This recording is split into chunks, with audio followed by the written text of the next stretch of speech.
Hello hello. तो कैसे हैं आप सब? आई होप आप लोग स्वस्थ होंगे, मस्त होंगे, ज़बरदस्त होंगे, जिंदाबाद होंगे दोस्तों। मैं राहुल कुमार आपका स्वागत करता हूं स्टडी विद सिविल एमसीक्यू के ऑनलाइन प्लेटफॉर्म में दोस्तों। ठीक है, तो पढ़ाई लिखाई चल रही है ना बेहतरीन तरीके से? हम्म। पढ़ाई लिखाई में तो कोई दिक्कत नहीं होना चाहिए। अभी तक जितने भी हम लोग सेट्स कर चुके हैं, लगभग देखा जाए तो 30+ होने को है। ठीक है, तो अगर इतने सेट में अगर अभी तक आपको कहीं भी प्रॉब्लम हो रहा हो तो अब ज़रूर में आप कमेंट में टाइप करें। ठीक है, कि सेट नंबर ये है और इस टाइमिंग पे हमको प्रॉब्लम हो रहा है, तो मैं उस प्रॉब्लम का भी बहुत जल्दी सॉल्व करूँगा। ठीक है, अगर अगर प्रॉब्लम हो रहा हो तो ज़रूर आप कमेंट कर सकते हैं। इसके लिए आप बेफिक्र रहें, और आपका कमेंट का सबसे पहले जो भी कमेंट रहेगा उसका रिप्लाई दिया जाएगा दोस्त। ऐसा नहीं कि जब आपका कमेंट रहेगा और रिप्लाई नहीं दिया जाएगा, ऐसा हो ही नहीं सकता है। ठीक है, तो आज डे नंबर शायद 34 या 35 होगा। ठीक है, बीटीएससी जेई का, जो कि हम लोग बहुत ही बेहतरीन तरीके से एक डेडिकेशन के साथ हम लोग लगे हुए हैं। और आज का क्लासेस भी आपके लिए बहुत ही एक खूबसूरत होने वाला है। अच्छे अच्छे क्वेश्चन के पास अच्छे अच्छे क्वेश्चन के साथ हम लोग एक सेट का शुरुआत करेंगे। ठीक है, तो चलिए बिना देरी का आज हम लोग 2 लाइन से शुरुआत हम लोग करते हैं। जैसे कि आप लोग भी जानते हैं कि हम लोग 2 लाइन से शुरुआत करते हैं, ताकि हम लोग के अंदर एक माइंडसेट भी, क्लियरिटी भी, पूरी तरह हम लोग का विजन भी एक तरह से क्लियर हो जाए। ठीक है, और उसके बाद हम लोग चलेंगे सीधा क्वेश्चन की ओर बढ़ेंगे। ठीक है, देखिए 2 लाइन क्या है। कठिन परिश्रम का कोई विकल्प नहीं है। कठिन परिश्रम का कोई विकल्प नहीं है। आपके सपने आपकी मेहनत से ही हकीकत बनेंगे दोस्त। ठीक है, कठिन परिश्रम का कोई विकल्प नहीं है। ठीक है, ये लोग बोलते हैं कि जॉब जॉब जॉब जॉब के लिए आपको हार्ड वर्क करना ही पड़ेगा दोस्त। ठीक है, धीरे धीरे धीरे धीरे जब आप हार्ड वर्क करना स्टार्ट कीजिएगा, हार्ड वर्क आप कर रहे होंगे, तो वही जो हार्ड वर्क है एक टाइम पे, एक सर्टेन टाइम पे धीरे धीरे वो स्मार्ट वर्क में चेंज हो जाएगा।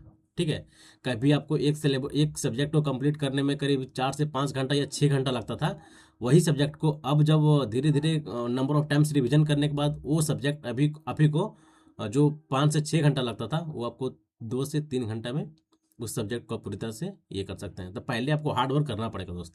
ठीक है, तो हार्ड वर्क से आप लोग भागे नहीं। ठीक है, हार्ड वर्क वही चेंज करता है आपको स्मार्ट वर्क में, और वही फिर आपको एक आपकी मेहनत को एक हकीकत में बदल देता है दोस्तों। ठीक है, तो निरंतरता से प्रयास करते रहें। सारे क्लासेस को एक डेडिकेटेड वे में क्लास को लें। ठीक है, और जहाँ प्रॉब्लम हो निश्चित बेफिक्र होकर आप क्वेश्चन पूछ सकते हैं। ठीक है, चलिए बिना देरी के मैं आज के क्लासेस में स्टार्ट कर रहा हूँ। ठीक है, देखिए आज के क्लासेस का फर्स्ट क्वेश्चन क्या है, देखते हैं हम लोग। देखिए आज का फर्स्ट क्वेश्चन है, हम्म, देख लीजिए। ये भी जो क्वेश्चन है, भले आपको देखने में इजी लग रहा होगा, लेकिन ये क्वेश्चन इजी नहीं है। ठीक है, आपको ये भी क्वेश्चन में हमको लगता है कि 50% से कम ही बच्चे होंगे जो कि इसका आंसर करेक्ट करेंगे। ठीक है, तो हल्के में कोई भी क्वेश्चन को नहीं लेना है। पता है कि किसी भी पेपर में इजी क्वेश्चन ही लोगों को सिलेक्शन से बाहर भी करता है और मेरिट लिस्ट से भी बाहर करता है। ठीक है, तो कोई भी क्वेश्चन को जिसमें आप कंफर्टेबल हैं 110%, उसको आराम से इजीली टिक आउट करके आगे बढ़ सकते हैं। ठीक है, ये देखिए ये क्वेश्चन क्या है।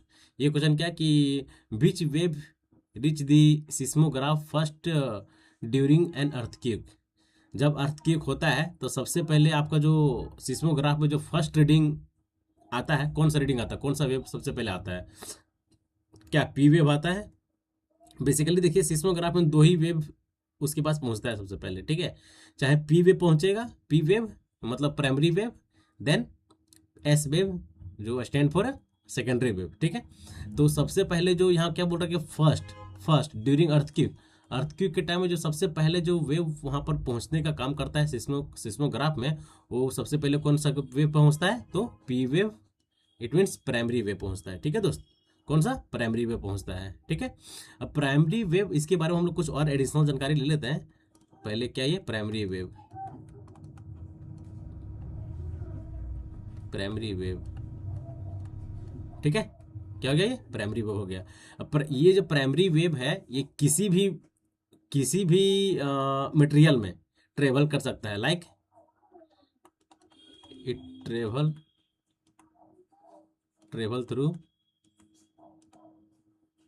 Through solid, liquid and gases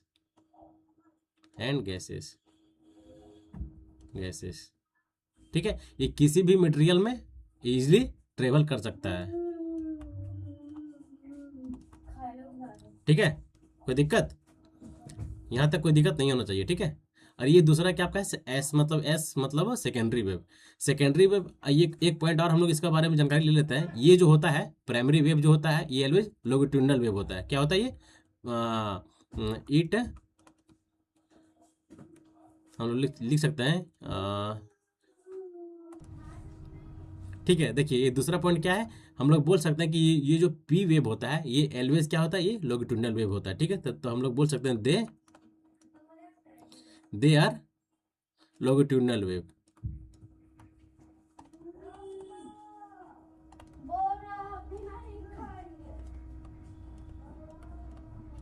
ठीक है। दे आर लॉन्गिट्यूडिनल वेव, ये आपको हो गया पी वेव के बारे में।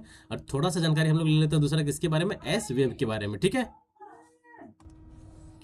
ठीक है, इसका दूसरा पॉइंट क्या है कि they are a longitudinal wave. इसके बारे में हम लोग एक और पॉइंट जानते हैं। तीसरा पॉइंट क्या है इसका, हम लोग लिख सकते हैं कि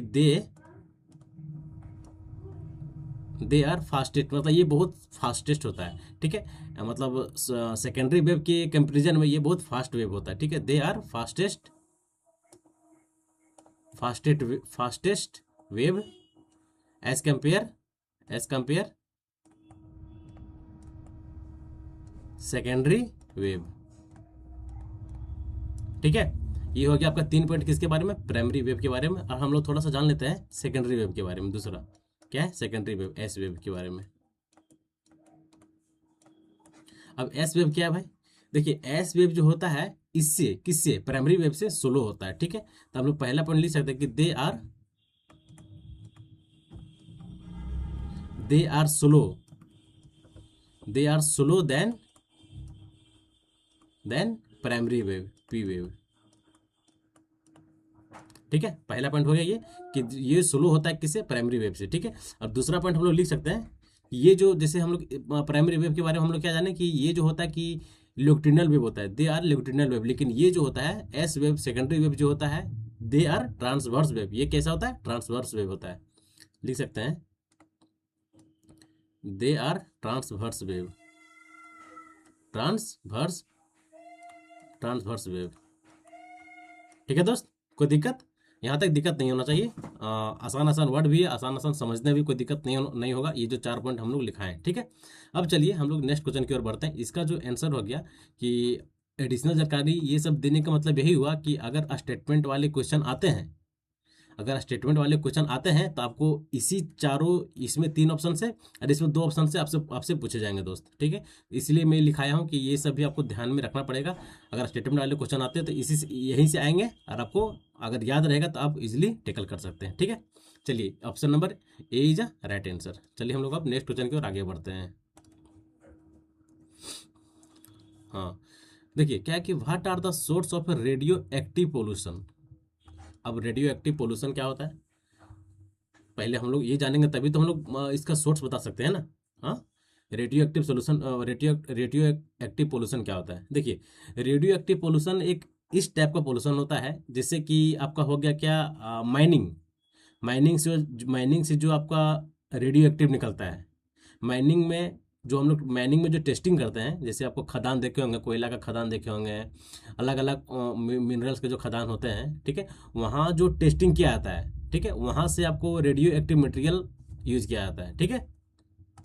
ठीक है, और दूसरा हम लोग बोल सकते हैं कहाँ पे, न्यूक्लियर पावर वेपन्स, ठीक है। वहाँ पे भी आपका रेडियो एक्टिव पोल्यूशन को देखा जाता है, ठीक है। तो ये जो जितने भी हो गए आपको सारा क्या होता है, रेडियो एक्टिव पोल्यूशन होता है।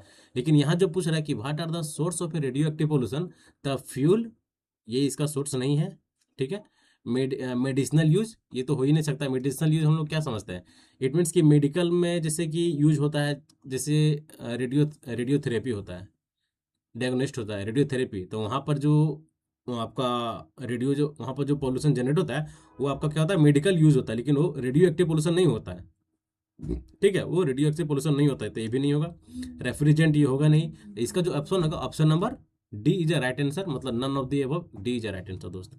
ठीक है, डी इज राइट आंसर। चलिए अब नेक्स्ट क्या है, नेक्स्ट देखिए क्या है। The area between the wall is called, ये कौन सा एरिया होता है? कारपेट एरिया होगा, सर्कुलेशन एरिया होगा, प्लिंथ एरिया होगा, देन फ्लोर एरिया होगा। बताएं। एरिया बिटवीन अ वॉल मतलब दो वॉल के बीच का जो एरिया होता है उसे हम लोग कौन सा एरिया बोलते हैं? ये क्वेश्चन पढ़े होंगे, इजी क्वेश्चन है, गलती नहीं होना चाहिए। बताएं, उसे हम लोग क्या बोलते हैं? तो एलवेज हम लोग क्या फ्लोर एरिया बोलते हैं दोस्त। क्या बोलते हैं? Floor area.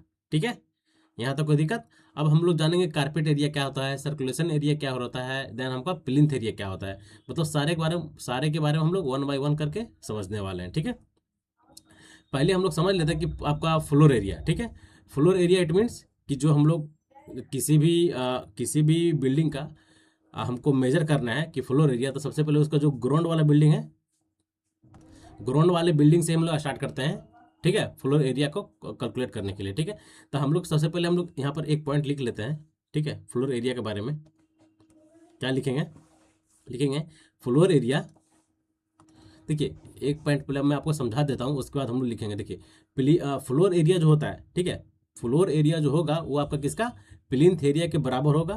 देन उसके बाद जो हम लोग, जो आपका क्या बोल सकते हैं, हम लोग बोल सकते हैं फ्लोर एरिया जो होगा वो किसके बराबर होगा? आपका प्लिंथ एरिया के बराबर होगा। अब प्लिंथ एरिया में जो हम लोग वाल को माइनस करेंगे, प्लिंथ एरिया में जो वाल को माइनस करेंगे उसे हम लोग भी बोल सकते हैं फ्लोर एरिया। ये भी एक डिफिनेशन है, ये भी अलग एग्जाम में इस टाइप से पूछा गया है। देखिए किस टाइप से पूछा गया है, हम लोग लिखेंगे यहाँ पे कि लिखेंगे the floor area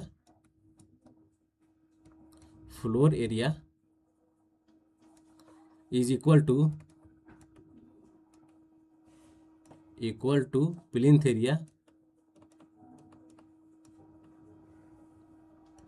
minus are area occupy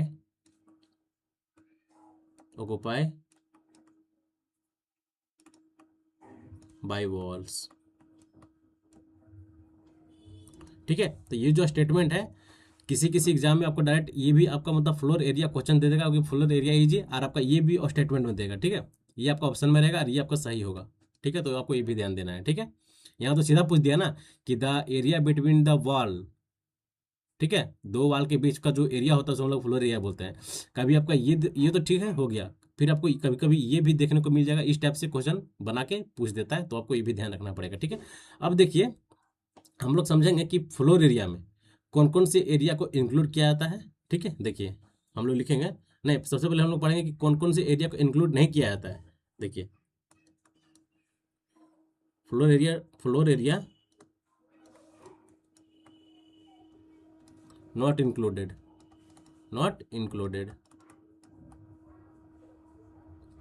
अब थोड़ा सा बताया तो कि बताएं आप लोग कि फ्लोर एरिया में कौन कौन से एरिया को हम लोग इंक्लूड नहीं करेंगे। बताएं कौन से एरिया को इंक्लूड नहीं करेंगे, बताएं, थोड़ा कोशिश करें, क्योंकि आप लोग पढ़े हुए हैं, ऐसा नहीं कि आप लोग फर्स्ट बार पढ़ रहे हैं। ये तो क्वेश्चन प्रैक्टिस का एक सेशन है, लेकिन इससे पहले आप लोग थ्योरी पढ़ी के आए होंगे। ठीक है, तो पहले बताएं कि फ्लोर एरिया नॉट इंक्लूडेड, कौन कौन से एरिया को हम लोग फ्लोर एरिया में इंक्लूड नहीं करते हैं दोस्त। ठीक है, तो सबसे पहले हम लोग क्या लिखेंगे? Seal of door,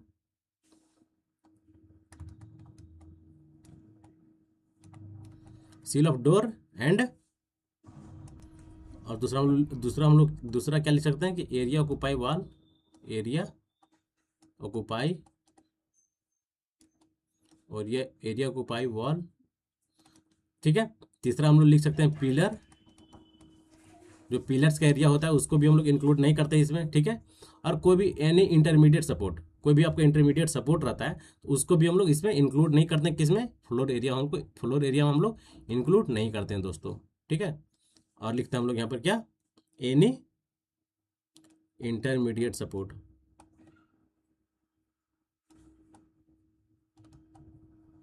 any intermediate support. ठीक है, यहाँ तक समझ में आ गया? ये हो गया सारा खेला किसका? आपका फ्लोर एरिया के बारे में। ठीक है, अब हम लोग जानेंगे थोड़ा, अब हम लोग पढ़ेंगे किसके बारे में, प्लिंथ एरिया के बारे में थोड़ा सा जानकारी ले लेते हैं। अच्छा प्लिंथ एरिया तो बताएं कि हम लोग प्लिंथ एरिया क्या होता है। हम्म प्लिंथ एरिया क्या होता है। अच्छा सबसे पहले हमको आप ये बताएं कि प्लिंथ एरिया को और किस नाम से जाना जाता है, क्योंकि क्वेश्चन पूछा गया है। प्लिंथ एरिया को और किस नाम से जाना जाता है, बुल्टअप एरिया बोल सकते हैं। प्लिंथ एरिया को हम लोग और क्या बोल सकते हैं, बुल्टअप एरिया, जो कि एग्जाम में पूछा गया है। ठीक है, आपका एसएससी में इसी बार 2025 में जो एसएससी का एग्जाम हुआ है, इसी में पूछा गया है। ठीक है, इसी टॉपिक से, मतलब चाहे प्लिंथ एरिया या कारपेट एरिया, शायद इसी से एक टॉपिक, इसी टॉपिक से और इसी कंसेप्ट से क्वेश्चन पूछा गया है कि प्लिंथ एरिया को या फिर कारपेट एरिया को, एग्जैक्ट हमको क्वेश्चन याद नहीं है, लेकिन पूछा गया है कि उसको हम लोग और किस नाम से जाने जाते हैं, किस नाम से जानते हैं। ठीक है, तो आपको एक जितने भी इसके अलग अलग नेम्स होते हैं आपको ध्यान रखना पड़ेगा, क्योंकि एग्जामिनेशन में अभी के रिसेंट में एग्जाम में, एक रिसेंट के एग्जामिनेशन में वैसे क्वेश्चन पूछे जा रहे हैं। ठीक है, तो ये देखिए प्लिंथ एरिया को हम लोग और क्या बोल सकते हैं, बुल्टअप एरिया बोल सकते हैं। क्या, बुल्टअप एरिया। ठीक है, ठीक है, और इसमें हम लोग एक पॉइंट और लिख सकते हैं, एक पॉइंट हम लोग और क्या लिख सकते हैं, ये जो प्लिंथ एरिया होता है, प्लिंथ एरिया 10 से 20% होता है किसका, कारपेट एरिया का। ये भी आपका एक स्टेटमेंट वाला पॉइंट है। क्या लिख सकते हैं कि plinth area, plinth area is generally, generally कितना, 10 से 20%, 20% ऑफ क्या, कारपेट एरिया, किसका, कारपेट एरिया का। ठीक है, कितना होता है, 10 से 20% ऑफ है कारपेट एरिया। तो अभी ये भी आपको ध्यान रखना पड़ेगा दोस्तों। ठीक है, कोई दिक्कत, कोई दिक्कत नहीं है ना। ठीक है दोस्त, ये आपको प्लिंथ एरिया के बारे में हो गया। अब इसके बाद हम लोग पढ़ेंगे किसके बारे में, सर्कुलेशन एरिया के बारे में। ठीक है, ये तो सर्कुलेशन एरिया क्या है आप लोगों को बहुत अच्छे से पता होगा, लेकिन इसका जो मेन पॉइंट है, जो कि एग्जामिनेशन में आजकल पूछे जा रहे हैं स्टेटमेंट वाले, वो में करते हैं कि देखिए सर्कुलेशन एरिया दो टाइप का होता है। ठीक है, एक होता है क्या, वर्टिकल सर्कुलेशन, देन दूसरा क्या होता है, हॉरिजॉन्टल सर्कुलेशन। तो इसमें जो परसेंटेज होता है किसका, वर्टिकल सर्कुलेशन का। ठीक है, vertical circulation area, vertical circulation area, area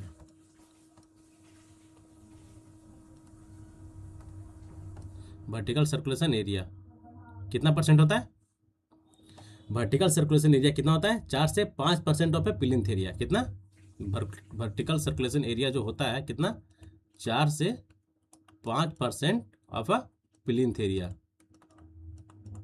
plinth area. कोई दिक्कत, कोई दिक्कत नहीं। और इसमें एक और दूसरा पॉइंट क्या होता है कि ये हो गया आपका वर्टिकल सर्कुलेशन एरिया, और 4 से 5% ये किसका, जैसे आपका एरिया ऑफ किसका, लिफ्ट। ठीक है, जो लिफ्ट का एरिया होता है वो कितना होता है, 4 से 5% ऑफ ए प्लिंथ एरिया। ठीक है, तो जो लिफ्ट तो आपको वर्टिकल सर्कुलेट करता है ना, vertical vertical up and down करता है। ठीक है, तो ये जो परसेंटेज है बेसिकली उसी उसी को बताया गया कि 4 से 5% किसका होता है, प्लिंथ एरिया का होता है। ठीक है, दूसरा देखिए क्या होता है, horizontal circulation area, horizontal circulation area ये कितना होता है, 10 से 15% ऑफ ए प्लिंथ एरिया, 10 से 15% ऑफ प्लिंथ एरिया। ठीक है दोस्त, यहाँ तक कोई दिक्कत, यहाँ तक कोई दिक्कत नहीं। चलिए हम लोग नेक्स्ट क्वेश्चन की ओर आगे बढ़ते हैं दोस्त। एक आपका बच गया क्या, कारपेट एरिया। ठीक है, तो देखिए कारपेट एरिया क्या होता है, आप लोग सबको पता होगा कि जो आपका यूजेबल एरिया है, जो आप यूज़ कर रहे हैं। ठीक है, अगर आप पढ़ रहे हैं तो जितने एरिया में आप पढ़ रहे हैं वो आपका क्या हो गया, कारपेट एरिया हो गया दोस्त। ठीक है, मतलब यूजेबल एरिया। ठीक है, लाइवेबल एरिया, जितने एरिया में आप रह रहे हैं, ठीक है, वो आपका क्या हो गया, कारपेट एरिया। ठीक है, चलिए नेक्स्ट क्वेश्चन की ओर हम लोग आगे जाते हैं। नेक्स्ट क्वेश्चन देखिए क्या है, अब बताएं। अच्छा क्वेश्चन है कि ए 90 degree triangular notch, 90 degree triangular notch has a discharge coefficient जो कि दिया है कितना, 0.6 दे दिया है। ठीक है, if the formula for a discharge from the notch is K equal to K into H के power N, K into H के power N, then what will be the value of K हमको निकालना है यहाँ से। ठीक है, तो सबसे पहले हम लोग, आप लोग फार्मूला बताएं कि ट्रायंगुलर नॉच का फार्मूला कितना होता है, 8 ÷ 15, बताइए।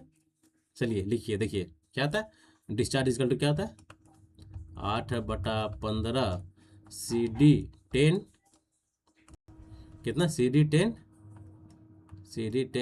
थीटा बाई 2, और यहाँ आपका होगा क्या, √2g, और आपका h के पावर कितना, 5/2। ठीक है, ध्यान दीजिएगा, यहाँ पर कंफ्यूज करते हैं लोग, गलती मारते हैं। ये आपका क्या हो गया, डिस्चार्ज का फॉर्मूला हो गया। ठीक है, अब क्या करेंगे हम, हमको वैल्यू किसका दे दिया, देखिए तो कोएफिशिएंट ऑफ डिस्चार्ज CD, इसका वैल्यू दे दिया है, कोएफिशिएंट ऑफ डिस्चार्ज का वैल्यू दे दिया है दोस्त। ठीक है, तो चलिए हम लोग वैल्यू पुट करते हैं पहले। डिस्चार्ज इक्वल टू कितना होता है, 8/15 हो जाएगा। CD कितना है, 0.6 हो गया, 0.6, इसके बाद 10, थीटा कितना है, 90 डिग्री, 90/2 √2, जी का वैल्यू दिया हुआ है 9.8, इंटू एच कितना है जी, एच हमको निकालना है ना, देखिए निकालना है, एच हमको निकालना है, फाइंड द वैल्यू निकालना है, मतलब ये एच का वैल्यू निकालना है। ठीक है, 5/2, मतलब एच यहाँ और यहाँ एच को वही के बोल रहा है। ठीक है, तो कोई दिक्कत नहीं है उसमें से। ठीक है, अब जब आप इसको आप सॉल्व कीजिएगा, ये जो इक्वेशन को सॉल्व कीजिएगा, पहले आप यहाँ से यहाँ सॉल्व कर ले, ये वाला पूरा टर्म। ठीक है, और देन फिर इसको यहाँ से यहाँ सब सॉल्व करना है।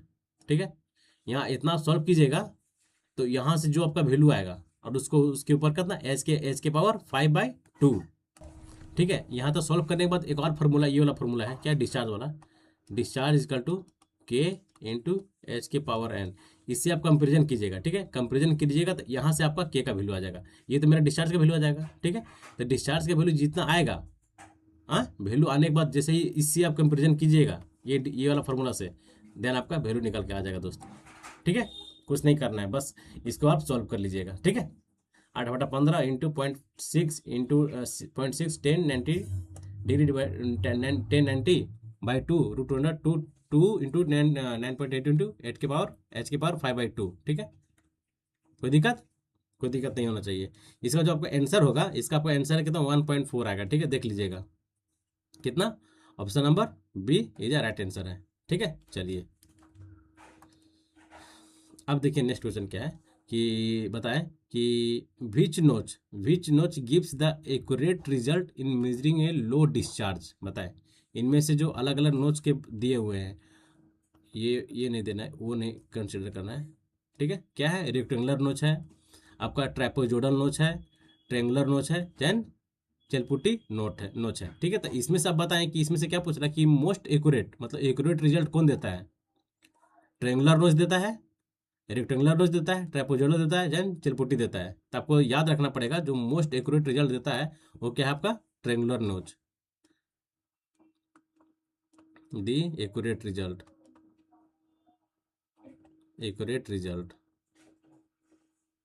ठीक है, इन मेजरिंग लो डिस्चार्ज। ट्रेंगुलर नोच जो होता है, अभी हम लोग पीछे इसका फॉर्मूला देखें दोस्त, फॉर्मूला देखें ना, 8/15 CD 10 5/2 √2g एच की पावर 5/2। ठीक है, ये इसका फॉर्मूला हो गया।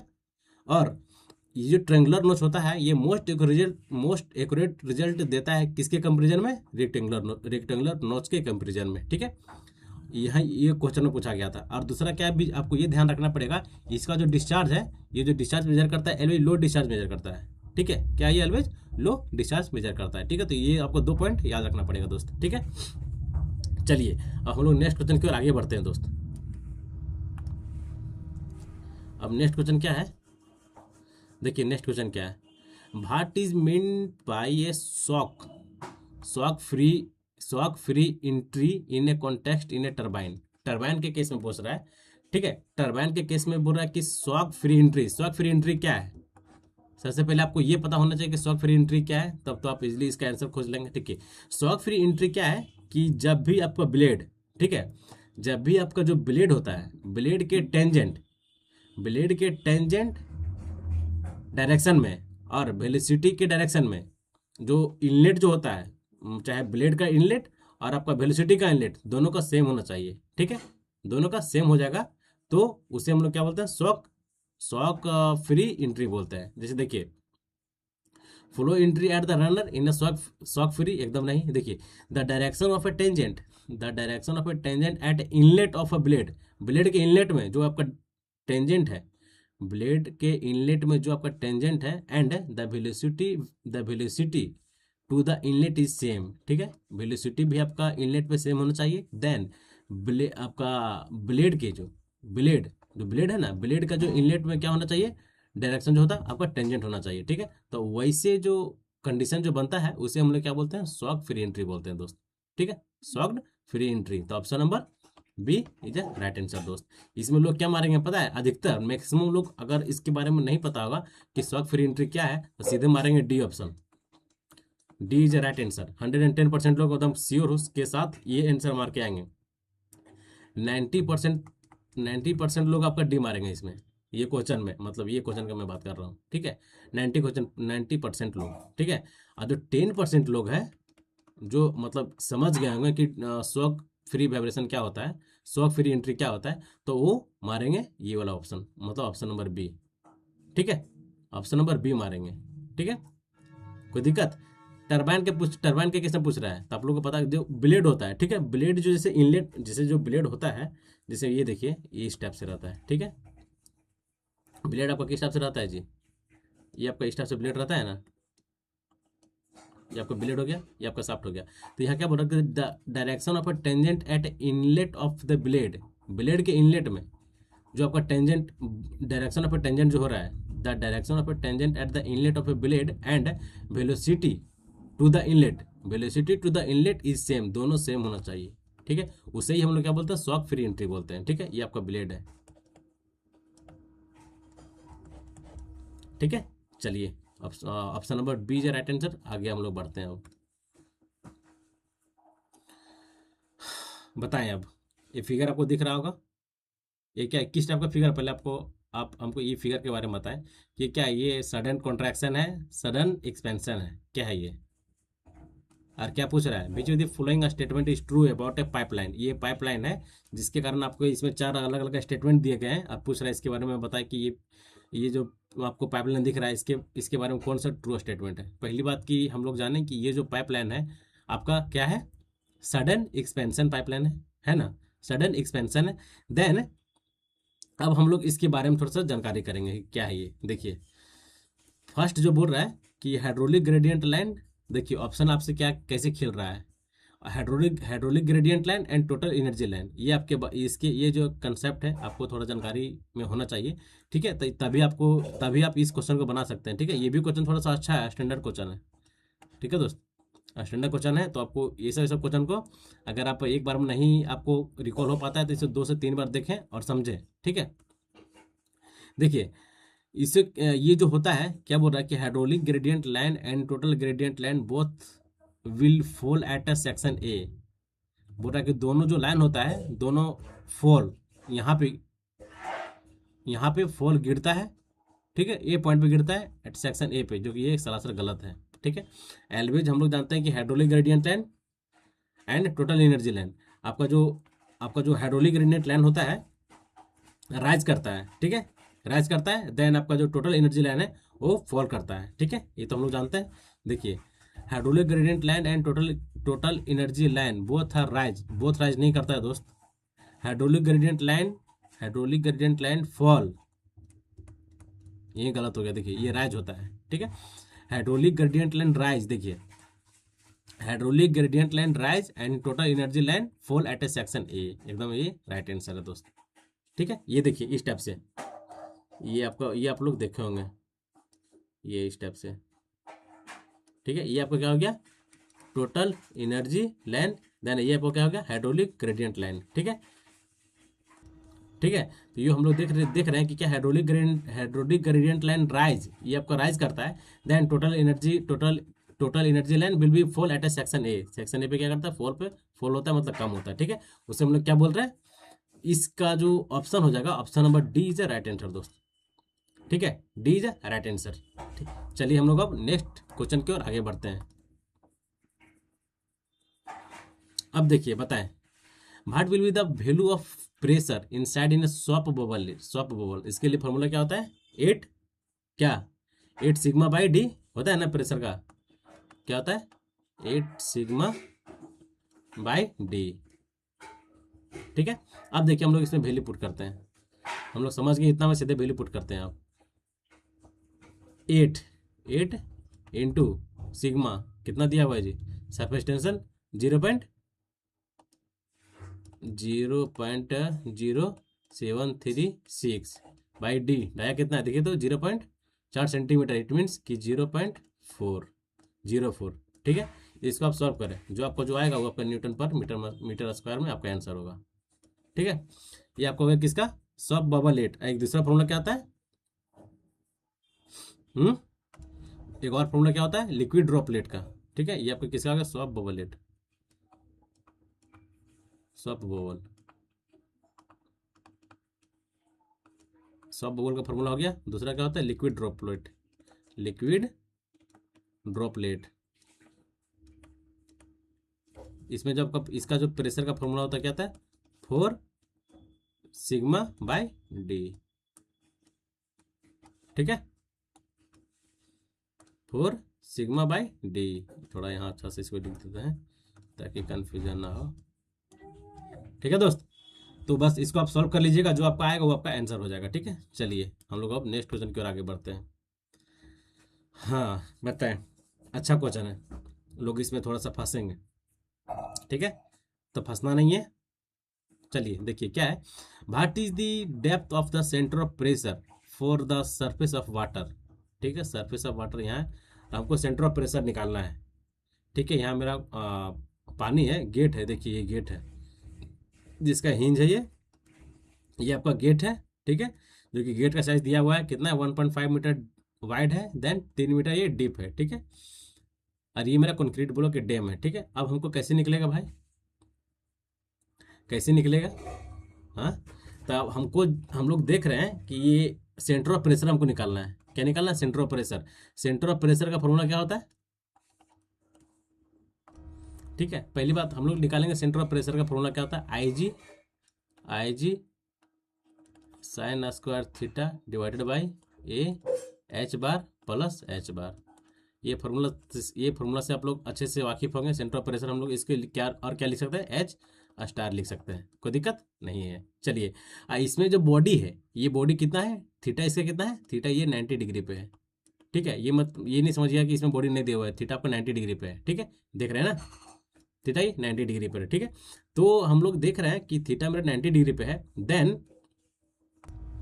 देखिए क्या है कि ये जो मेरा बॉडी है मेरा ये 90 डिग्री पे है। ठीक है, ठीक है, ये जो बॉडी है क्या है 90 डिग्री पे है। ठीक है, 90 डिग्री पे तो ये मेरा फॉर्मूला तो लगेगा नहीं। ठीक है, तो 90 डिग्री पे इट मीन्स इसमें साइन स्क्वायर थीटा ऐसा कुछ वैल्यू होगा नहीं। ठीक है, तो यहाँ पर हम लोग क्या लगेंगे, टोटल फोर्सेस का फॉर्मूला लगाएंगे। टोटल फोर्सेस का क्या होता है, F is equal to rho g A H bar, ये होता है फॉर्मूला। ठीक है, तो हमको सबसे पहले क्या निकालना पड़ेगा, एच बार निकालना पड़ेगा दोस्त। एच बार देखिए तो, एच बार 1.5। ठीक है, 1.5 प्लस डीप कितना है 3 मीटर ये, और 1.5 मीटर ये। देखिए हम लोग पहले यहाँ लिख देते हैं, 1.5 ये हो गया ऊपर से, देन फिर आपका ये जो हो गया आपका ये आपका डीप कितना है, ये गेट 3 मीटर है, 3 मीटर प्लस ये जो मेरा कंक्रीट ब्लॉक कितना हाइट का है, 1 मीटर का, तो इसका हाफ लेंगे कितना 0.5। ठीक है, कितना हो गया ये 3, 1 4 और 1 5, मतलब ये टोटल जो होगा आपका एच एच एच बार जो होगा कितना 5 मीटर हो गया। ठीक है, अब हम लोग जी एरिया, इसका एरिया कितना होगा 3 इंटू 1। ठीक है, तो एरिया कितना हो गया 3 इंटू 1। ठीक है, बस जी भी हम पता है, एरिया पता है, एच बार आ गया, और रो का हम लोग जानवे करें कि 1000 होगा। ठीक है, चलिए इसमें पुट कीजिए आप पहले, रो आपका 1000 हो गया, जी 9.81 इंटू एरिया 3 × 5। ठीक है, इसको जब आप सॉल्व कीजिएगा, तो मेरा जो वैल्यू आएगा 147 आएगा। ठीक है, कितना आएगा, जो कि आपका इसमें शायद ऑप्शन थोड़ा सा मिसमैचिंग हो गया है। ठीक है, थोड़ा ऑप्शन मिसमैचिंग है, ये जो आपका वैल्यू है कितना 147 आएगा, 147.1 आएगा किलो न्यूटन का। ठीक है, इसमें देखिए ये फॉर्मूला हम किसने लगाए। ठीक है, क्योंकि हम लोग देख रहे हैं कि ये जो मेरा बॉडी है, ये मेरा जो मतलब कोई भी जो अंडर जो हमको सेंटर ऑफ प्रेशर निकालने के लिए बोल रहा है, what is the depth of centre of pressure. ठीक है, सेंटर ऑफ प्रेशर बोल रहा है, लेकिन यहाँ जो ये जो मेरा सबमर्ज में जो बॉडी है मेरा वर्टिकल है, इट मीन्स इसका थीटा 90 डिग्री हो जाएगा। जब मेरा थीटा 90 डिग्री होगा, साइन ये वैल्यू जीरो हो गया, तब मेरा ये फॉर्मूला अप्लाई नहीं होगा। ठीक है, भले मेरा एच स्टार निकलेगा, हमको एच बार निकलेगा मेरा। ठीक है, तो फिर हम लोग सीधे टोटल फोर्स का फॉर्मूला लगा के हम लोग इसका इस पे हम लोग सेंटर ऑफ प्रेशर निकाल दिए दोस्त। ठीक है, जो कि टोटल फोर्स कितना हो गया आपका 147, जो कि शायद इस ये ऑप्शन में से मैचिंग कर दिया गया है। ठीक है, तो इसका जो इसमें एक ऑप्शन होता है कितना 147.1, वो आपका करेक्ट आंसर होता किलो न्यूटन। ठीक है, कोई दिक्कत नहीं होना चाहिए। चलिए, अच्छे क्वेश्चन है ये सब, सिलेक्टेड क्वेश्चन है, मतलब एग्जामिनेशंस में अगर आप दे रहे हैं तो आपको ऐसे क्वेश्चन आपको आना चाहिए। ठीक है, चलिए देखिए क्या है, what is the approximate length of a converging cone of a venturi meter. किधर किधर बोल रहा है, converging cone of a venturi meter, जिसका डाया डी दिया है। ठीक है, in the inlet section and dia D is the diameter of the throat. ठीक है, तो बताएं कन्वर्जिंग सेक्शन के लिए कितना होता है जी वैल्यू। ये यही ना होता है, इसी तरह बनता है। अरे यार इतना बड़ा नहीं होता है।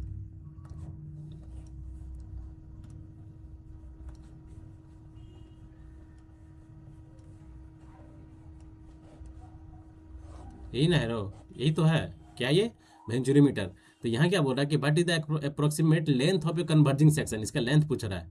ये जो कन्वर्जिंग सेक्शन है इसका लेंथ पूछ रहा है, कितना होता है एलवेज 2.7 बड़ा डी माइनस छोटा डी। ठीक है दोस्त, याद रखना पड़ेगा कितना होता है 2.7 बड़ा डी माइनस छोटा डी। ठीक है, ठीक है, ये आपका क्या हो गया कन्वर्जिंग सेक्शन। यहाँ पर लिख देते हैं क्या converging section, converging CON converging section.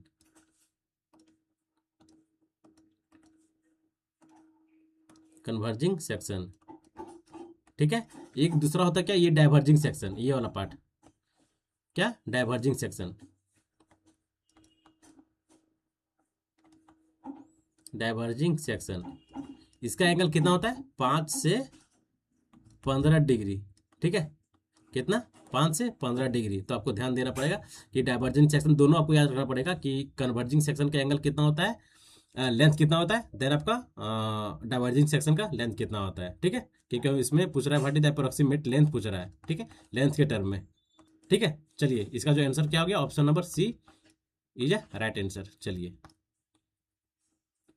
अब देखिए नेक्स्ट क्या है कि the velocity at a jet, the velocity of a jet coming out of a small orifice, coming out of a small orifice is a V root, जो दिया हुआ कितना √2 GH है। What is the statement of correct regarding this velocity. ठीक है, statement पूछ रहा, बताए the velocity of a jet coming out small ऑरफिस, small ऑरफिस से, स्मॉल ऑरफिस जो होता है जेट का, उसका पूछ रहा है कि the velocity of a jet, जिसका वेलोसिटी कितना दिया हुआ √2 GH। इसमें जो स्टेटमेंट पढ़िए अब।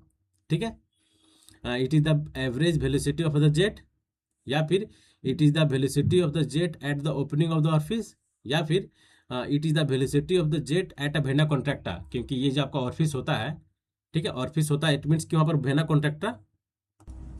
देखिए ये जो पूछ रहा है कि the velocity of a jet coming out of a small ऑरफिस, जो कि भी दिया हुआ कितना √2 GH दिया हुआ है, और किसके टर्म में पूछ रहा है वेलोसिटी के टर्म में पूछ रहा है। ठीक है, तो आपको ध्यान देना पड़ेगा जो आपका जो ऑरफिस मीटर होता है, ऑरफिस मीटर जो उसमें उसमें जो लिक्विड फ्लो लिक्विड जो फ्लो करता है वो किस पे डिपेंड करता है, एलवेज उसके हाइट पे, हाइट ऑफ वाटर पे, देन ओवर है ऑरफिस पे। ठीक है, हाइट ऑफ वाटर पे डिपेंड करता है। ठीक है, और दूसरा हम लोग बोल सकते हैं उसका जो थियोरेटिकल वेलोसिटी होता है, देखिए थियोरेटिकल वेलोसिटी हम पे दिया हुआ कितना होता है √2 GH होता है। ठीक है, तो √2 GH इसका थियोरेटिकल वेलोसिटी होता है। इट मीन्स हम लोग बोल सकते हैं कि इसका जो वेलोसिटी होता है of the jet, velocity of the jet at a vena contractor, हम लोग बोल सकते हैं कि velocity of the jet at a vena contractor, जो option number C is right answer दोस्त। ठीक है, सी इज राइट आंसर। ठीक है, option number C is right answer. चलिए हम लोग नेक्स्ट क्वेश्चन की ओर आगे बढ़ते हैं। अब नेक्स्ट क्वेश्चन क्या है, देखिए which statement is true for a multi stage pump. अब मल्टी स्टेज पंप क्या होता है, अब ये भी मन में क्वेश्चन है कि मल्टी स्टेज पंप क्या होता है। देखिए जब भी किसी सेंट्रीफ्यूगल पंप में दो या दो से अधिक इम्पेलर जब लगा होता है ना, जब भी किसी सेंट्रीफ्यूगल पंप में दो या दो से अधिक जब इम्पेलर लगा होता है, उसी को हम लोग क्या बोलते हैं मल्टी स्टेज पंप बोलते हैं। क्या बोलते हैं, मल्टी स्टेज पंप बोलते हैं। ठीक है, तो हम लोग, ठीक है, उसी को हम लोग क्या बोलते हैं, मल्टी स्टेज पंप बोलते हैं। अब देखिए इसमें क्या स्टेटमेंट क्या दिया गया है, it is use for a low discharge at a very high speed, एकदम रॉन्ग है, लो डिस्चार्ज नहीं होता है। ठीक है, it is use for a low discharge medium speed, एकदम नहीं। It is use for high discharge with very high speed, इसे ही हम लोग बोलते हैं क्या, मल्टी स्टेज पंप बोलते हैं। जो कि अभी मैं बताएं कि इसका डिफिनेशन क्या होता है। जब भी किसी सेंट्रीफ्यूगल पंप में दो या दो से अधिक इम्पेलर जब लगा रहता है, उसे ही हम लोग क्या बोलते हैं, मल्टी स्टेज पंप बोलते हैं। जब दो या दो से अधिक इम्पेलर लगा रहेगा, इट मीन उसका हाइट बढ़ेगा। ठीक है, जब उसका उसका हाई डिस्चार्ज, जब हाइट बढ़ेगा, जब उसका हाई हेड होगा, इट मीन कि उसका डिस्चार्ज भी बढ़ जाएगा। ठीक है, उसे हम लोग क्या बोलते हैं, मल्टी स्टेज पंप बोलते हैं, जो कि ऑप्शन नंबर सी में करेक्ट आंसर दिया हुआ है। ठीक है दोस्त, चलिए अब हम लोग नेक्स्ट क्वेश्चन की ओर हम लोग आगे बढ़ते हैं। अब नेक्स्ट क्वेश्चन क्या है, देखिए, if the value of the force on a beam is increase after the yield stress is produced in the steel in under reinforced section, under reinforce section. कल ही के क्लास में हम लोग किए हैं under reinforce section, over reinforce section, then balance section, पढ़े पूरी अच्छा से, एक्चुअल न्यूट्रल एक्सिस और क्रिटिकल न्यूट्रल एक्सिस। ठीक है, देखिए तो यहाँ क्या पूछ रहा है कि what will be the change of position of the neutral axis, neutral axis का पोजीशन चेंज हो रहा है। सबसे पहले हम लोग जानेंगे कि neutral under reinforce section, under reinforce section में आपका जो स्टील होता है, सबसे पहले इल्ड स्टेज पे पहुंचता है। ठीक है, तो यहाँ देखिए क्या पूछ रहा है कि यहाँ जो बोल रहा है क्वेश्चन में, the value of force on the beam is increase after, जब मेरा स्टील इल्ड स्टेज तक पहुंच गया है, उसके बाद उस पर फोर्स अप्लाई किया जा रहा है। बोल रहा है कि if the force is increase, तब फोर्स इंक्रीज किया जा रहा है, देन जो स्टील होगा आपका अंडर रेनफोर्स सेक्शन में जाएगा। ठीक है, तो अंडर रेनफोर्स सेक्शन में जाएगा, इट मीन्स कि आपका जो न्यूट्रल एक्सिस है वो अपवर्ड शिफ्ट करेगा। ठीक है, under reinforce section, it means कि स्टील जब आपको इल्ड स्ट्रेस पे जाएगा, कंक्रीट नहीं जाएगा, क्योंकि ये अंडर रेनफोर्स सेक्शन है। इट मीन्स कि स्टील जो है सबसे पहले ईल्ड करेगा। ठीक है, अगर यहीं पे अगर रहता कि ओवर रेनफोर्स सेक्शन रहता तो आपको कंक्रीट पहले ईल्ड करता, लेकिन यहाँ पर अंडर रेनफोर्स सेक्शन है, इट मीन्स कि आपका स्टील ईल्ड करेगा। स्टील जब ईल्ड करेगा, स्टील जब सबसे पहले ईल्ड करेगा, इट मीन्स आपका जो न्यूट्रल एक्सिस है, ठीक है, आपका न्यूट्रल एक्सिस है वो अपवर्ड शिफ्ट कर जाएगा दोस्त। ठीक है, न्यूट्रल एक्सिस अपवर्ड शिफ्ट कर जाएगा। और यही केस अभी अगर यहाँ पे रहता क्या, अंडर रेनफोर्स सेक्शन है, यहाँ पे रहता कि जो अगर क्या, एक और क्या था, अंडर रेनफोर्स सेक्शन, हाँ ओवर रेनफोर्स सेक्शन, अगर यहाँ पे रहता over reinforce section, it means जो आपका जो न्यूट्रल एक्सिस है वो डाउनवर्ड शिफ्ट कर जाता। ठीक है, लेकिन ये under reinforce section, it means कि हम लोग जो मेरा जो न्यूट्रल एक्सिस है वो अपवर्ड शिफ्ट कर जाएगा। ठीक है, न्यूट्रल एक्सिस अपवर्ड शिफ्ट कर जाएगा। कल के क्लासेस में हम लोग बहुत ही अच्छी तरह से हम लोग समझ चुके हैं। ठीक है, चलिए option number C is a right answer दोस्त। अब देखिए नेक्स्ट क्वेश्चन क्या है, the width and effective depth of a rectangular beam, जो कि इतना इतना दिया हुआ है। ठीक है, the value of stress, the value of stress in concrete and steel, इतना इतना दिया हुआ। ठीक है, the beam is made M15 concrete and mild steel. ठीक है, what will be the depth of neutral axis, ये देखिए क्या पूछ रहा है, what will be the depth of neutral axis taking M equal to 19 लेना है दोस्त। ठीक है, कोई दिक्कत नहीं है, चलिए हम लोग निकालते हैं। अब सबसे पहले हम लोग क्या कैलकुलेट कर लेंगे, actual depth of neutral axis. ठीक है, क्योंकि हमको यहाँ पर क्या निकालना है, डेप्थ ऑफ न्यूट्रल एक्सिस। चलिए निकालते हैं, actual depth of neutral axis. ठीक है, इसका फॉर्मूला क्या होता है जी, M area of steel D minus x से। ठीक है, अब देखिए मेरा फॉर्मूला हो गया। अब हमको M हम कैसे ये M क्या है, मॉडुलर रेशियो, कैसे निकलेगा, 280 डिवाइडेड बाई 3 सिग्मा CBC। ठीक है, यहाँ से मेरा M निकल जाएगा। एरिया ऑफ स्टील, देखिए तो कहीं पे एरिया ऑफ स्टील के बारे में कुछ दिया है, डाया कुछ दिया हुआ है आपका, ये विड्थ एंड इफेक्टिव डेप्थ दे दिया है। The value of stress in concrete, ये तो स्ट्रेस दिया हुआ है 4। ये देखिए ये क्वेश्चन में क्या है, इन सब इसका आंसर होगा D।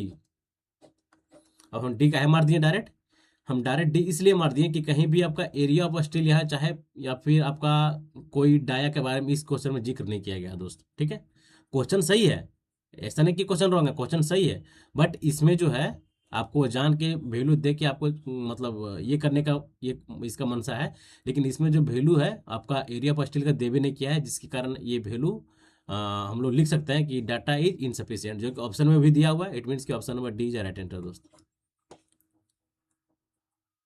D is right answer.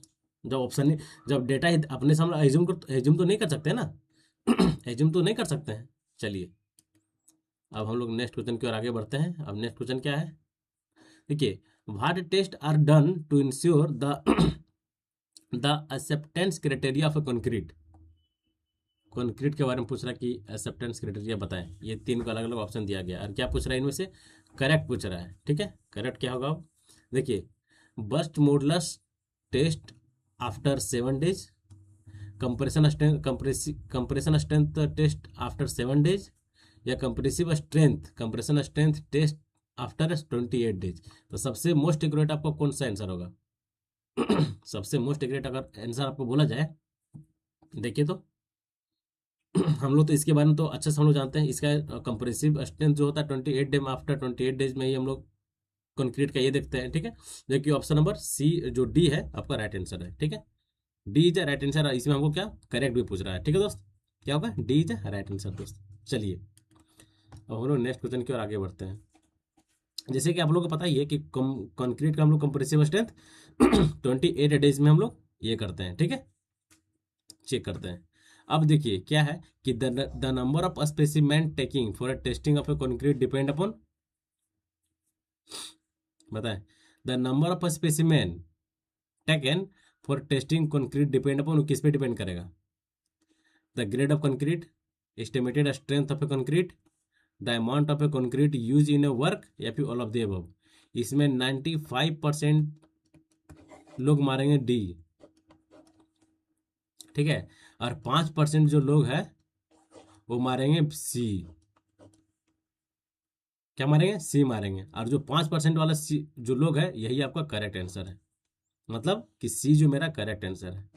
थोड़ा क्वेश्चन ध्यान से पढ़िए, क्या है कि द नंबर ऑफ स्पेसिमेन, हम लोग स्पेसिमेन बनाते हैं 1 मीटर क्यूब के लिए कितना, 1 से 5 मीटर क्यूब के लिए, सॉरी 1 से 5 मीटर क्यूब के लिए हम लोग कितने सैंपल बनाते हैं, एक, 5 से 10 के लिए 2। तो ये वही पूछ रहा है, यहाँ जो दिया हुआ है कि the number of specimen taken from testing concrete depend upon, वो किस पे डिपेंड करेगा, the amount of concrete use in work. ठीक है, तो ऑप्शन नंबर जो सी है ये आपका करेक्ट आंसर है दोस्त। अब देखिए इसका हम लोग एक टेबल लिख लेते हैं। टेबल क्या है, ये आपका नंबर ऑफ सैंपल है, नंबर ऑफ सैंपल। ठीक है, और यहाँ जो आपका हो गया, ये क्या हो गया, quantity of concrete, quantity of concrete जो आपका मीटर क्यूब में होगा। ठीक है, अब देखिए हमको पहली बात कि 1 से 5 मीटर क्यूब तक हमको कंक्रीट बनाना है। ठीक है, 1 से 5 मीटर क्यूब तक जब हम लोग कंक्रीट बनाएंगे तो इसमें जो हम लोग नंबर ऑफ सैंपल लेंगे कितना, एक सैंपल पर हम लोग चेक करेंगे। देन हम लोग फिर इसके बाद कितना, 6 से 15, 6 से 15 मीटर क्यूब का हम लोग कंक्रीट लेंगे, तो इसमें हम लोग 2 सैंपल लेंगे। देन 15 से, या फिर हम लोग लिख सकते हैं 16 से 30, और कितना, 31 से 50, देन ग्रेटर देन 50। ये आपका कंक्रीट का क्यू है कि हम लोग 1 से 5 मीटर क्यूब लेंगे तो इतना सैंपल बनाएंगे, 6 से 15 मीटर क्यूब कंक्रीट लेंगे तो हमको इतना सैंपल बनाना पड़ेगा। और हम लोग 16 से 15 मीटर क्यूब हम लोग कंक्रीट जब हम लोग यूज़ करेंगे तो हम लोग इसमें 3 सैंपल, इसमें 4 सैंपल। ठीक है, और ये जो आपका है अगर 50 मीटर क्यूब से ज़्यादा कंक्रीट आपका है तो इसमें हम लोग 4 तो बनाएंगे ही बनाएंगे, प्लस हम लोग 1 मीटर क्यूब। और ये जो हम लोग है कि अब इसमें ये तो हो गया आपका 50। अगर कंक्रीट आपका 50 मीटर क्यूब से ज़्यादा है, इट मीन्स कि नंबर ऑफ सैंपल 4 को बनाना पड़ेगा ही, और साथ ही साथ वन ये को आपका एडिशनल बनाना पड़ेगा। वन वन हम लोग लिख सकते हैं one additional sample for each, इसको थोड़ा इधर कर देते हैं, for each 50 metre cube of work. हर 50 मीटर क्यूब के लिए आपका एक सैंपल जो है एक्स्ट्रा बनाना पड़ेगा दोस्त, एडिशनल बनाना पड़ेगा। ठीक है, वहीं यहाँ पे लिखा हुआ कि 1 additional sample for each 50 metre cube of a work. ठीक है, कोई दिक्कत, कोई दिक्कत नहीं होना चाहिए। ठीक है, तो इसमें जो आंसर होगा option number C is a right answer दोस्त। चलिए अब थोड़ा इसको मैं एडजस्ट कर देता हूँ।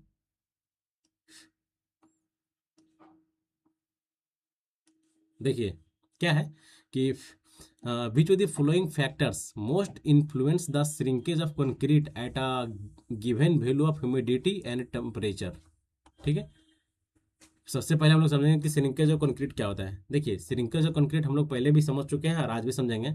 जब भी कंक्रीट से जब भी मेरा कंक्रीट से जो भी मेरा अमाउंट ऑफ वाटर है अगर रिलीज हो जाए, मतलब धीरे धीरे वो जब सूखने पे लगता है, मतलब डेंस स्टेट में होता है, इट मीन्स कि हम लोग बोल सकते हैं कि श्रिंकेज ऑफ कंक्रीट का फिनोमेना अब देखने को मिलेगा दोस्त। ठीक है, ठीक है। तो यहाँ क्या बोल रहा है कि what is the following factor most influence the shrinkage of concrete eight A value of A humidity and temperature. ठीक है, जो कि इसमें मोस्ट कौन सा फैक्टर इनमें से है जो कि मोस्ट इन्फ्लुएंस फैक्टर होना चाहिए। ठीक है, श्रिंकेज ऑफ कंक्रीट का, जिसके कारण जो आपका इसमें जो दिया हुआ है क्या गिवन है, आपका ह्यूमिडिटी भी दिया हुआ है, देन आपका टेम्परेचर भी दिया हुआ है। उस कंडीशन में सबसे मोस्ट अप्रोप्रिएट इन्फ्लुएंस फैक्टर जो होगा आपका क्या होगा, सीमेंट एग्रीगेट रेशियो, या फिर amount of water use when making a concrete mix, या फिर हम लोग लिख सकते हैं कि टाइप ऑफ सीमेंट, या फिर ऑल ऑफ द अबव। तो इसमें मोस्ट इन्फ्लुएंस फैक्टर जो होगा आपका amount of water, amount of water amount of water when making a concrete mix. ठीक है, मोस्ट इन्फ्लुएंस फैक्टर। ठीक है, लोग इसमें मारते, इसमें भी मारेंगे लोग डी, मैक्सिमम 90% से प्लस लोग मारेंगे डी। ठीक है, लेकिन इसका डी डी आंसर नहीं है, answer number B is a right answer दोस्त। ठीक है, क्योंकि इसमें हमको पूछा मोस्ट इन्फ्लुएंस फैक्टर, और इसमें गिवन दे दिया है कि इसमें आपका जो ह्यूमिडिटी भी दिया हुआ है गिवन है, देन आपका टेम्परेचर भी गिवन है। जब दोनों कंडीशन गिवन है, इट मीन्स कि जब मोस्ट इन्फ्लुएंस जो फैक्टर होगा श्रिंकेज को जो इफेक्ट करेगा, वो कौन सा करेगा, अमाउंट ऑफ वाटर, कितने अमाउंट ऑफ वाटर हम लोग यूज कर रहे हैं पूरे कंक्रीट मिक्स करने के लिए। ठीक है, तो चलिए हम लोग अब नेक्स्ट क्वेश्चन की ओर बढ़ते हैं। अब बताएं, ये तो क्वेश्चन इजी है भाई, एक्सपोजर कंडीशन वाला पढ़े थे ना हम लोग, mild moderate severe very severe extreme, वही वाला है। बताएं पहले हम लोग किसके बारे में पढ़ेंगे। ऐसे क्वेश्चन को हम लोग किस टाइप से बनाते हैं दोस्त, कि सबसे पहले हमको जो आता हो पहले हम लोग उसको मैच कर लें, जिसमें हम लोग 110% श्योरिटी के साथ है कि इसका ऑप्शन, इसका मैच इसके साथ होगा और ये आपका सही है। ठीक है, तो देखिए हम सबसे कंफर्टेबल हैं, हम किस में, हम कंफर्टेबल हैं आपका मॉडरेट में। ठीक है, चाहे सीवियर में ले लीजिए, सीवियर में। ठीक है, देखिए सारा mild moderate moderate severe very severe extreme, इसमें माइल्ड नहीं दिया हुआ है, डायरेक्ट मॉडरेट मॉडरेट से स्टार्ट किया है, कोई दिक्कत नहीं है। देखिए मॉडरेट में हम मॉडरेट में हम क्या पढ़े हैं, हाँ, मॉडरेट का हम लोग क्या पढ़े हैं, टाइडल जोन। ठीक है, कहाँ गया, एक्सट्रीम फाइबर, इसके बारे में हम लोग जान रहे हैं। ठीक है, मॉडरेट के बारे में नहीं, एक्सट्रीम फाइबर के बारे में, एक्सट्रीम के बारे में। ठीक है, mild moderate severe very severe extreme, extreme आपका ये है, ये जो क्या होता है आपका टाइडल जोन होता है, surface concrete block in A tidal zone, जो कि ऑप्शन नंबर डी का 2 होना चाहिए दोस्त। डी का 2 एक ही में है। ठीक है, कन्फर्म है कि मेरा option number D is right answer है। ठीक है, इसके बाद देखिए सी, सी का फर्स्ट बोल रहा है concrete surface expose to sea water spray, एकदम सही है, वेरी सीवियर कंडीशन है। देन आपका सीवियर कंडीशन में क्या होता है, alternate wet and dry condition भी होता है। साथ ही साथ हम लोग बोल सकते हैं इसमें, ये देखिए क्या बोलते हैं कि सीवियर में आपका 3 कंडीशन टाइप में होता है, 3 कंडीशन होता है। ठीक है, कंक्रीट इमर्जन सी वाटर, ये भी हम लोग बोल सकते हैं। ठीक है, कंक्रीट इमर्जिन सी वाटर, इसका ये है। ठीक है, alternate wet and dry condition भी आपका सीवियर में ही होता है। ठीक है, तो ये सारे कंडीशन है आपका सीवियर का। ठीक है, तो ऑप्शन नंबर डी जो होगा इसका राइट आंसर हो गया। ठीक है, कोई दिक्कत, कोई दिक्कत नहीं है। चलिए ये तो आप लोग कर लिए होंगे। अब बताएं next question, what is correct with respect to the stress strain curve of a concrete in a limit state method as per design of 456। और सबसे पहले हम लोग इसका स्टेटमेंट के बारे में जानेंगे कि इसका स्टेटमेंट क्या क्या है। ठीक है, स्टेटमेंट क्या क्या है हम लोग आपको बहुत बार मैं पीछे बताया हूँ, इसका आंसर आप कमेंट में दे दोस्त, कमेंट बॉक्स में इसका आप आंसर टाइप करें। ठीक है, क्योंकि हम लोग इसके बारे में स्ट्रेन कर्व के जो आपका अजम्पशन है बहुत बार हम लोग पढ़े हुए हैं, ठीक है, बहुत बार पढ़े हुए हैं। तो इसका आंसर आप कमेंट में दें, ठीक है। देखते हैं कि आपको कितना स्टेटमेंट याद है, और वैसे स्टेटमेंट से क्वेश्चन आपको एग्जामिनेशन में देखने को 110% मिलेंगे। जैसे देखिए ये क्वेश्चन आपको मिल गया, थोड़ा क्वेश्चन चेंज है, अगर आपसे बन जाएगा तो बहुत अच्छा है, ठीक है, बनाए। चलिए अब नेक्स्ट क्वेश्चन देखते हैं कि मेरा नेक्स्ट क्वेश्चन क्या है। देखिए क्या है, इन a beam, in a beam जो कि 300 मीटर वाइड है, 500 मीटर 500 मीटर इफेक्टिव डेप्थ है, the value of A design shear force, design shear force at a critical section, जो कि डिजाइन निकालना है, the value of design shear force, जिसका जो क्रिटिकल सेक्शन दिया हुआ कितना 270 kilo Newton, the permissible shear stress in A concrete दिया हुआ है, depending on the percentage of steel, what will the value of statement is true, इसमें से ट्रू बताना है, ठीक है। तो सबसे पहले हमको क्या निकालना है, डिजाइन शियर फोर्सेस। तो डिजाइन शेयर फोर्सेस कैसे निकलेगा दोस्त, ये तो हम लोग देख ही रहे हैं कि ये मेरा ये कॉलम का हम लोग पहले बना लेते हैं, ठीक है। ये मेरा कॉलम है, ठीक है, जो कि कितना मीटर वाइड है 300 ये वाइड है, और डिप कितना है 500 mm डीप है, ठीक है, इफेक्टिव डेप्थ है, ठीक है। अब सबसे पहले हम लोग इसका फार्मूला हम लोग को याद होगा, तभी तो हम लोग निकाल सकते हैं। तो सबसे पहले इसका फार्मूला क्या होता है, डिजाइन शेयर शेयर फोर्सेस का, डिजाइन शेयर फोर्सेस क्या होता है formula, V U S equal to कितना होता है, V U minus tau C into B into D, ये इसका फार्मूला है दोस्त, ठीक है, ठीक है। अब हम लोग सबसे पहले आप बताएं कि देखिए वी यू क्या है यहाँ पे, देखिए वी यू क्या है, वी यू क्या है आपका क्रिटिकल सेक्शन, जो कि यहाँ पर दिया हुआ है, देखिए कितना है 270 किलो न्यूटन, ठीक है। और आपका टाउ सी क्या है, ये देखिए शियर स्ट्रेस इन्हें कॉन्क्रीट दिया हुआ है, बी और डी दिया हुआ है, बस इसमें आपको लोग वैल्यू पुट करें आपका आंसर आ जाएगा। चलिए देखिए आपका वी यू कितना है 270 किलो न्यूटन है, जिसको हम लोग चेंज करेंगे, ठीक है, कितना हो जाएगा 27,000 सत्ताईस पर न्यूटन हमको निकालना है, न्यूटन, ठीक है। ये आपका वी हो गया, टाउ सी कितना है 0.4 इंटू बी डी 300 इंटू 500। जब आप इसको सॉल्व कीजिएगा तो जो आपका आंसर आएगा वो आपका करेक्ट आंसर हो जाएगा। ऐसे जो आपका आंसर आएगा 210 आएगा, 210 किलो न्यूटन दोस्त, ठीक है, जो कि आपका आंसर है option number B is a right answer, ठीक है, B is a right answer, ठीक है। तो ये फॉर्मूला आपको ध्यान रखना पड़ेगा, B U S equal to V U minus tau C into B into D, ठीक है। चलिए अब देखिए with regard to the characteristics strength of a concrete considering following statement, ठीक है, स्टेटमेंट दिया गया है, test strength of a sample mean the average strength of X specimen, the strength of a sample would not vary by more than plus minus Y percentage of the average strength, what will be the value of X and Y 5-15 sorry 3-15, ठीक है, तीन specimen लेते हैं हम लोग और 15%, ठीक है, 15%, ये आपका रटा रटाया क्वेश्चन होगा, जो कि आप इसको आप गलती नहीं कर सकते हैं क्योंकि रटा रटाया क्वेश्चन है, ठीक है। इसमें से आपका 3 क्या हो गया, 3 आपका हो गया एक्स, एक्स क्या बोल रहा है, test strength of a sample mean average strength of X specimen, ठीक है। और आपका जो आपका 15 हो गया आपका सैंपल हो गया, ठीक है, कोई दिक्कत नहीं। चलिए इजी क्वेश्चन है, इसमें तो टाइम नहीं देना है। अब ये बताएं what will the value of total strain in F415 grade, ठीक है। अब टोटल स्ट्रेन कैसे निकलेगा दोस्त, इसका फॉर्मूला क्या होता है, इसका फॉर्मूला क्या होता है, हम लोग ये एजम्पशन का क्वेश्चन है, ठीक है, एजम्पशन से ही पूछा गया है, the maximum strain in tension enforcement not be less than कितना होता है 0.002 प्लस कितना 0.002 प्लस कितना FY डिवाइडेड बाई 1.15 ES, हो गया, ये आपका फॉर्मूला है, ठीक है। बस इसमें वैल्यू पुट कर देना है, देखिए वैल्यू क्या हो गया 0.002 हो गया प्लस FY कितना है, FY आपका 415 1.15 ES कितना लेना है, नहीं तो कुछ दिया हुआ तो इंटू कितना 2 इंटू 10 के पावर 5, ठीक है, इसको आप सॉल्व करें, सॉल्व करके आपका जो आंसर आएगा वो आपका करेक्ट आंसर होगा। ठीक है, कोई दिक्कत?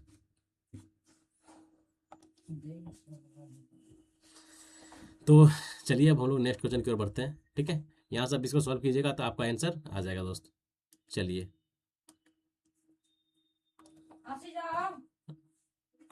अब देखिए नेक्स्ट क्वेश्चन क्या है कि polygonal ring are used for a lateral reinforcement in the column. What will be the maximum number of a set this polygonal ring? बताएं polygonal ring में कितने रिंग होते हैं जी, पूछ रहा है।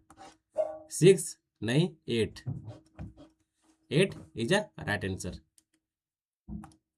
अब देखिए नेक्स्ट क्वेश्चन क्या है, on which road pattern where the formula of a Nagpur road plan based. Nagpur road plan क्या था, ट्रिक लगाए थे ना, ट्रिक क्या था, NSG कमांडो, NSG कमांडो।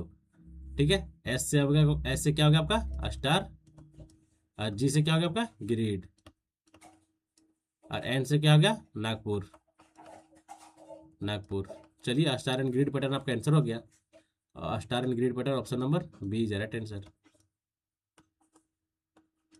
ठीक है, ये ट्रिक मैं पहले आपको बताया था, ये सेल्फ मैनमेड ट्रिक है, अगर नहीं याद होगा, इसे तो सबको याद होगा, अगर जिसको नहीं याद होगा उसके लिए ट्रिक बनाया गया दोस्त। ठीक है, चलिए तो आज का सेशन का आपका यहीं पे क्वेश्चन अंत होता है, जो कि बहुत ही बेहतरीन अच्छे अच्छे क्वेश्चन पर आपको मैं सोल्यूशन कराने का भी किया था। ठीक है, लेकिन आप जितने भी क्वेश्चन दिए गए हैं दोस्त उसको सोल्यूशन आप जरूर कर लें। ठीक है, अगर खुदा ना खास्ते जो आप क्वेश्चन छोड़ रहे होंगे वो क्वेश्चन आपका एग्जाम में मिल जाएगा तो फिर आपसे नहीं बनेगा। ठीक है, तो मैं इसलिए मैं बोल रहा हूँ कि जितने भी आपको मतलब जो भी वैल्यू निकालने के लिए बोला गया है फॉर्मूला पे मैं बैठा दिया हूँ, बस आपको वैल्यू पुट कर लेना है और उस वैल्यू को देख लेना है। ठीक है, ताकि एग्जामिनेशन में अगर सेम क्वेश्चन रिपीट होता है तो उस क्वेश्चन को आप सबसे पहले आंसर करें, ना कि आप उस क्वेश्चन को छोड़ दें दोस्त। इसलिए मैं छोड़ दिया हूँ। और साथ ही साथ कमेंट में जो मैं क्वेश्चन दिया हूँ उसका आंसर आप कमेंट में जरूर पुट करें। ठीक है, मिलते हैं नेक्स्ट वीडियो में। जय हिंद, जय भारत, नमस्कार और थैंक यू।